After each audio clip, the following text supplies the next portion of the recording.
ذالک الکتاب، یہ وہ کتاب ہے لا ریب فیہ، جس میں کوئی شک نہیں، ھدی للمتقین، اور متقیوں کے لیے یہ ہدایت ہے۔ اور دوسری طرف اللہ کے رسول صلی اللہ علیہ وسلم نے فرمایا خیرکم من تعلم القرآن وعلمہ، تم میں سے سب سے بہتر وہ ہے جو قرآن مجید سیکھتا ہے یا سکھاتا ہے۔ اب یہ بات نبی رحمت کی زبان سے نکلنی تھی، قیامت تک آنے والے ہر مومن اور مسلم کے دلوں میں گھر کر گئی۔ کیسے؟ ہم نے تو سنی بھی نہیں، ہم سے بعد میں آنے والوں نے سنی بھی نہیں، ان کے دلوں میں کیسے اتر گئی؟ تو میں اس کے لیے مثال پیش کروں گا۔ مثال کے طور پر آپ کو پتہ چلتا ہے کہ شاہ طفیل نے 50 سال کی عمر میں قرآن مجید حفظ کر لیا، بڑھاپے کی عمر میں 50 سال کی عمر میں قرآن مجید حفظ کیا ہے۔ جو بندہ مجھے نہیں بھی جانتا ہوگا، نہ شکل سے نہ نام سے، وہ کہے گا یہ اللہ کا پیارا بندہ ہے، اللہ اس پر مہربان ہے، خیرکم میں شامل ہو جاؤں گا، کیونکہ اللہ کے رسول نے کہا تھا جو سیکھتا ہے یا سکھاتا ہے، خیرکم من تعلم القرآن وعلمہ۔ تو آپ کے دلوں میں اس شاہ طفیل جس کو آپ جانتے بھی نہیں ہیں، اس کی محبت اور عزت بڑھ جائے گی۔ کیوں؟ کہ اس کا رشتہ اس کتاب سے مل گیا ہے۔ یہ عظمت شاہ طفیل کی نہیں ہے، یہ اس قرآن مجید کی ہے۔ اب یہی بات دوسری طرف پلٹی جاتی ہے۔ آپ میں سے کسی کو پتا چلتا ہے کہ ایک بندہ ہے جس کا نام شاہ طفیل ہے، اس نے 9 برس کی عمر میں قرآن مجید حفظ کیا، بڑی دیر تلاوت کرتا رہا، اب اس کو قرآن مجید بھول گیا ہے، بلا دیا گیا ہے۔ آپ کہیں گے جانتے ہیں یا نہیں جانتے؟ آپ کہیں گے یار یہ کیسا بندہ ہے جس کو اللہ نے اپنا قرآن بلا دیا، جس سے اللہ نے اپنا قرآن چھین لیا۔ تو یہ وہ عظمت ہے، وہ محبت ہے جو قرآن کی وجہ سے ہے، جس میں میرا کوئی کردار نہیں ہے۔ تو ذالک الکتاب لا ریب فیہ، یہ وہ کتاب ہے جس میں کوئی شک نہیں ہے۔ الف لام میم کا معنی ہم نہیں جانتے، نہ ہی ہمیں اس کے پیچھے پڑھنا چاہیے۔ ایک مفتی صاحب ہیں، انہوں نے چیلنج کیا ہے کہ جی میں جانتا ہوں، اور ترجمہ کیا کرتا ہے کہ الف کا معنی ہے اللہ، میم کا معنی ہے محمد الرسول اللہ صلی اللہ علیہ وسلم، لام کا معنی ہے لانے والا۔ بندہ اس سے پوچھے یہ کتاب عربی میں، اتارنے والے کی زبان عربی، آیا عربی زبان میں، جن لوگوں میں آیا وہ عربی لوگ، عربی زبان کے ماہر جانتے ہیں، تم نے سارا ہی ترجمہ پنجابی میں کر دیا، اردو میں کر دیا، یہ کیسا ترجمہ ہے؟ تم کیسے جانتے ہو؟ تو یہ جھوٹ ہے، اس کے ترجمے کو کوئی نہیں سمجھ سکتا۔ جس طرح اللہ کی ذات کسی کی سمجھ میں نہیں آتی۔ موسیٰ علیہ السلام نے کہا اللہ دیکھنا چاہتا ہوں، اللہ نے کہا موسیٰ نہیں دیکھ سکتے، اللہ دیکھنا چاہتا ہوں، اللہ نے فرمایا نہیں دیکھ سکتے، پھر ضد کی، اللہ نے کہا اچھا تو تم اس پہاڑ کو دیکھو، اگر یہ اپنی جگہ پر ٹکا رہا تو تم پھر سوچنا کہ تم مجھے دیکھ سکتے۔ جب اللہ نے اپنی ذرہ سی تجلی اس پہاڑ پر ڈالی، وہ پہاڑ جل گیا، موسیٰ علیہ السلام اور ان کے ساتھی بے ہوش ہو کر گر پڑے۔ اللہ نے فرمایا لن ترانی، نہیں دیکھ سکتے۔ جب اللہ کی ذات سمجھ میں نہیں آتی تو پھر اللہ کی بات بھی سمجھ میں نہیں آ سکتی۔ اگر اللہ نے سمجھانی ہوتی تو اپنے نبی کے ذریعے ہمیں سمجھا دیتا۔ قرآن مجید ایسی عظمت والی قرآن ہے، کتاب ہے کہ جو ہر وقت تلاوت ہوتی ہے، ہر وقت۔ دنیا میں، کائنات میں کوئی لمحہ ایسا نہیں ہے کہ یہ کتاب نہ پڑھی جاتی ہو، اور یہ واحد کتاب ہے جس کو بار بار تلاوت کیا جاتا ہے۔ جتنی بار پڑھیں گے، آپ میں سے آپ کسی بزرگ شخص کو دیکھ لیں، اپنے میں سے، ہم میں سے جو سب سے بڑا، اس سے پوچھیں کہ تو نے سورہ ملک کتنی بار پڑھی ہے، سورہ یاسین کتنی بار پڑھی ہے، تو نے سورہ رحمان کتنی بار پڑھی ہے، تو نے قرآن مجید کو 5 سال کی عمر میں، 7 سال کی عمر میں پڑھنا شروع کیا، تم 70 سال کے ہو گئے، 80 سال کے ہو گئے، تم پڑھ پڑھ کر اکتائے نہیں؟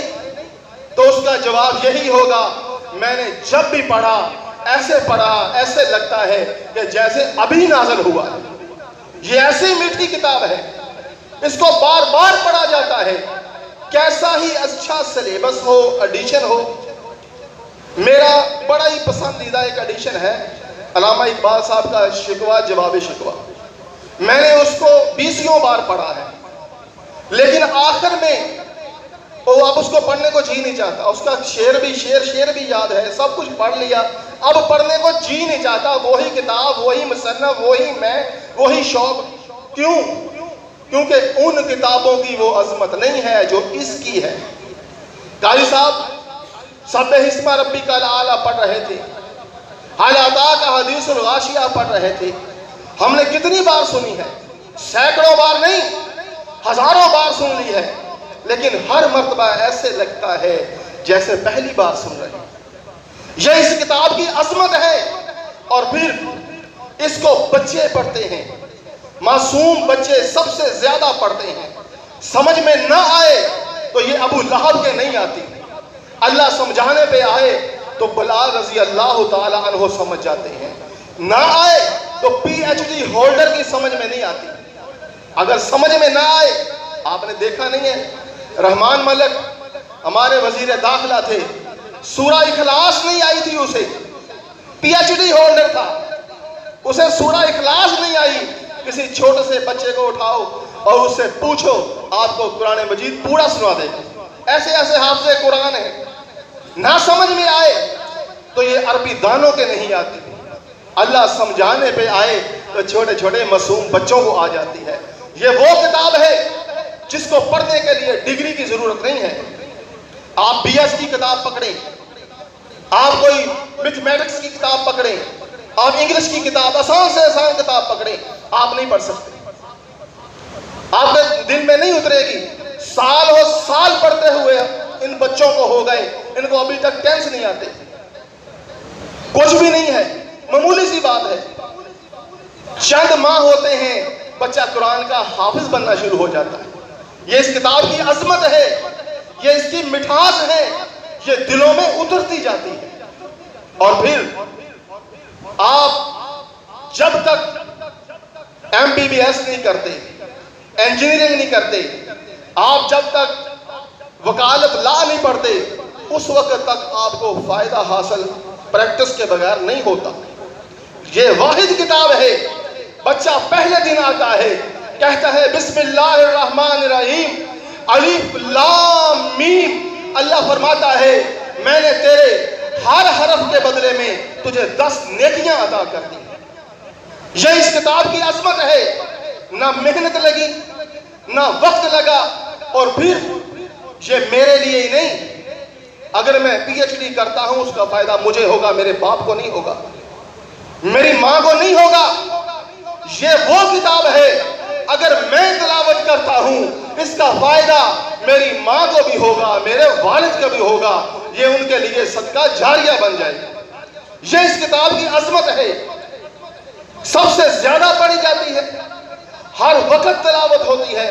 مثال کے طور پر لاہور میں صبح ہم سے 5 منٹ پہلے ٹائم ہوتا ہے فجر کا، 5 منٹ بعد ادھر، 10 منٹ بعد ملتان میں، 20 منٹ بعد کراچی، 1 گھنٹہ بعد دبئی، اس کے 1 گھنٹہ بعد سعودی عرب، افریقہ، یعنی ہر وقت جو کلام ان فضاؤں میں، کائنات کی ہواؤں میں گونجتا ہے وہ اللہ کا کلام مقدس ہے، وہ قرآن مجید ہے۔ اور پھر اس کی بہت بڑی شان یہ ہے کہ جب کفار مکہ نے اللہ کے رسول صلی اللہ علیہ وسلم سے سوال کیا کہ مجھے بتاؤ تیرے رب کا حسب و نسب کیا ہے، تیرے رب کا نسب کیا ہے؟ تو اللہ کے رسول صلی اللہ علیہ وسلم نے فرمایا بسم اللہ الرحمن الرحیم قل هو اللہ احد اللہ صمد لم یلد ولم یولد ولم یکن لہ کفوا احد۔ یہ میرے رب کا حسب ہے، وہ اکیلا ہے، واحد ہے، بے نیاز ہے، نہ کسی سے جنا گیا نہ کسی کو جنا، اس کا کوئی ہمسر نہیں ہے۔ یہ میرے اللہ کی عظمت ہے اور یہ قرآن کی شان ہے، یہ قرآن کی عظمت ہے کہ یہ اللہ کی عظمت کو بیان کرتا ہے۔ اور یہ کتنی عظمت والا ہے، اللہ تعالیٰ نے فرمایا میرے محبوب یہ قرآن اتنی عظمت والا ہے، اتنی عظمت والا ہے کہ اگر ہم اسے پہاڑوں پر نازل کرتے، چٹانوں پر، مضبوط چٹانوں پر نازل کرتے، آپ دیکھتے لو انزلنا هذا القرآن على جبل لرأيته خاشعا متصدعا من خشية الله۔ میرے رسول اگر ہم اسے پہاڑوں پر نازل کرتے، آپ دیکھتے کہ پہاڑ اس کے روز سے، اس کے دبدبے سے بیٹھ جاتے، ریزہ ریزہ ہو جاتے، دب جاتے، ان میں اتنی سخت نہیں ہے کہ اللہ کے اس کلام کا بوجھ اٹھا سکے۔ اس کو اگر اٹھایا ہے تو انسان نے اٹھایا ہے، اللہ کے رسول صلی اللہ علیہ وسلم کے قلب اطہر نے برداشت کیا ہے۔ اور یہ وہ کتاب ہے، اس میں کوئی شک نہیں ہے، اور عظمت کے لحاظ سے ایسی اعلیٰ جسے ہم کہتے ہیں کہ گولڈن چانس، یہ مومنین کے لیے گولڈن چانس ہے زندگی میں۔ اللہ کے رسول صلی اللہ علیہ وسلم نے فرمایا لوگوں جمع ہو جاؤ، میں تمہارے سامنے 1/3 قرآن تلاوت کرنے والا ہوں۔ جن لوگوں نے جمع ہونا تھا وہ ہو گئے، مسجد میں لوگ جمع ہو گئے، اکٹھے ہو گئے، مسجد بھر گئی۔ اللہ کے رسول صلی اللہ علیہ وسلم تشریف لائے، آپ نے فرمایا بسم اللہ الرحمن الرحیم قل هو اللہ احد اللہ صمد لم یلد ولم یولد ولم یکن لہ کفوا احد۔ آپ تلاوت کرنے کے بعد اندر تشریف لے گئے۔ صحابہ کرام نے سوچا شاید کوئی معاملہ ہے، وحی کا معاملہ، کہ آپ ایک چھوٹی سی سورت تلاوت کر کے اور فرما گئے ہیں کہ تہائی قرآن مجید، اندر تشریف لے گئے۔ تھوڑی دیر میں اللہ کے رسول صلی اللہ علیہ وسلم تشریف لائے، آپ نے فرمایا میں نے کہا تھا کہ تمہارے سامنے 1/3 قرآن تلاوت کرنے والا ہوں، تو وہ میں کر چکا۔ اس ذات کی قسم جس کے قبضہ میں میری جان ہے، یہ اکیلی سورت 1/3 قرآن کے برابر ہے۔ دیکھیں چند لفظوں کی کتنی فضیلت۔ اگر آج کی ترتیب جیسے سپارے بنائے گئے ہیں، پاروں میں دیکھا جائے تو 10 سپاروں کے برابر، 1/3 قرآن مجید کے برابر۔ دیر کتنی لگتی ہے؟ زیادہ سے زیادہ 1 منٹ۔ سوال کتنا ہے؟ کیلکولیٹر کیلکولیشن نہیں کر سکتا، ہمارے ذہن تصور نہیں کر سکتے، ہمارے دل سوچ نہیں سکتے کہ اللہ اس کا کتنا اجر دے گا۔ ایک دفعہ اللہ کے رسول صلی اللہ علیہ وسلم نے فرمایا جو آدمی 10 مرتبہ سورہ اخلاص کی تلاوت کرتا ہے، اللہ تعالیٰ اس کے لیے جنت میں ایک محل بنا دیتا ہے۔ مجھے بتائیے جنت میں 1 کوڑے کے برابر جگہ دنیا اور ما فیہا سے بہتر ہے؟ کون سی یونیورسٹی ہے، کون سا مصنف ہے، کون سی کتاب ہے جس کی کتاب پڑھنے کے بعد آپ کو 10 روپے بھی ملیں؟ مثال دیتا ہوں، دنیا میں کسی یونیورسٹی کی کتاب لائیں، پریکٹس نہ کریں، اس پر پریکٹس نہ کریں، صرف اس کو پڑھیں اور آپ کو اجر بھی نہیں ملے گا۔ یہ قرآن مجید کی عظمت ہے، یہ اس کی شان ہے کہ اس کو پڑھنے والا اللہ کا محبوب بن جاتا ہے۔ جیسے نبی رحمت نے فرمایا، میں نے حدیث پیش کی تھی، اس کے راوی ہیں جناب عثمان بن عفان رضی اللہ تعالی عنہ۔